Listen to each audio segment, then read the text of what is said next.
నేను చెప్పే మాటలు కొంతమందికి బాధాకరంగా అనిపిస్తే నన్ను క్షమించండి, కానీ చెప్పక తప్పదు.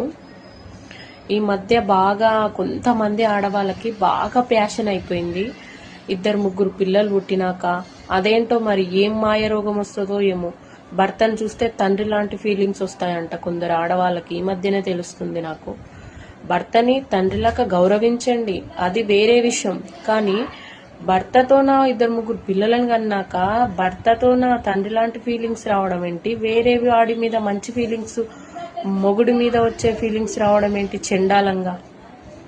అయినా ఇలాంటి ఆడవాళ్ళని ఎంకరేజ్ చేసి వాళ్ళతో కంటిన్యూ అవుతున్న కొందరు అన్న వాళ్ళకి కూడా కొంచెం మైండ్ ఉండి కొంచెం ఆలోచించండి.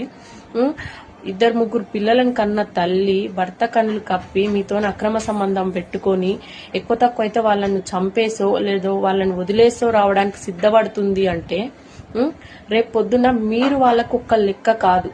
మిమ్మల్ని వదిలించుకోవడానికి వాళ్ళకు ఒక లెక్క కాదు. నవమాసాలు మోసి కని పెంచిన పిల్లలనే వదులుకోవడానికి సిద్ధపడ్డ ఆడది మీకు ఎంత రక్షణనిస్తుందో ఒక్కసారి ఆలోచించండి. మీరు అంతగా మంచి ఒక అమ్మాయిని పెళ్లి చేసుకోవాలి ప్రేమించి అంటే బయట చాలా మంది పేదవాళ్ళ ఆడపిల్లలు చాలా మంది ఉంటారు. వాళ్ళని ప్రేమించి పెళ్లి చేసుకొని వాళ్ళకు మంచి జీవితాన్ని ఇవ్వండి. అంతేగాని ఒకరి పిల్లలని నేను నిన్ను ఇష్టపడుతున్నాను, నాకు నచ్చినావు, అది ఇదని పిచ్చి పిచ్చి మాటలు మాట్లాడి వాళ్ళ జీవితాన్ని నాశనం చేసి మీ జీవితాన్ని నాశనం చేసుకోకండి.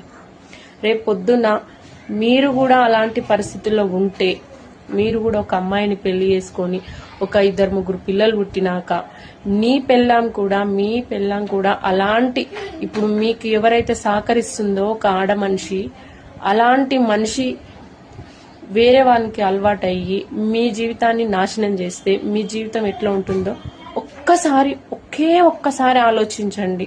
ఎవరి దగ్గరనన్నా అక్రమ సంబంధాలు పెట్టుకునేటప్పుడు. ఓకేనా? ఒకే జీవితం ఉండేది. కోళ్ళు బతుకుతున్నాయి, కుక్కలు బతుకుతున్నాయి, పందులు బతుకుతున్నాయి. మనం మనుషుల్లాగానే బతుకుదాం.